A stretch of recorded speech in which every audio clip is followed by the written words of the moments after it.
വാടനപ്പള്ളിയിൽ KC വേണുഗോപാലിനെ അനുകൂലിച്ച് flex വെച്ച സംഭവത്തിൽ CPIM ഗൂഢാലോചന പുറത്തായെന്ന് DCC അധ്യക്ഷൻ ജോസഫ് ടാജറ്റ്. ഉമ്മൻചാണ്ടിയുടെ ഫ്ലെക്സ് കയറിയത് ഇടതുപക്ഷക്കാർ ആയിരിക്കുമെന്ന് ചാണ്ടിയുടെ നിലപാട് ശരിയെന്ന് തെളിയുന്നുവെന്നും CPIM ജില്ലാ നേതൃത്വം മറുപടി പറയുമെന്നും ജോസഫ് ടാജറ്റ് പറഞ്ഞു.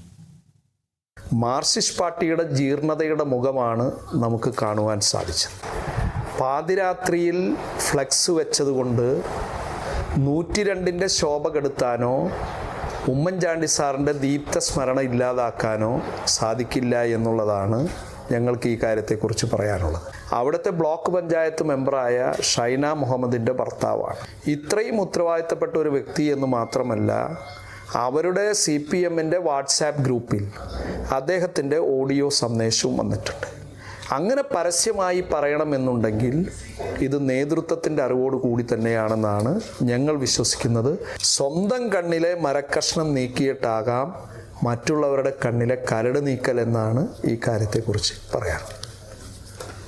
ഈ കാര്യത്തെക്കുറിച്ച് CPMൻ്റെ നേതൃത്വം അവരുടെ നിലപാട് വ്യക്തമാക്കണം.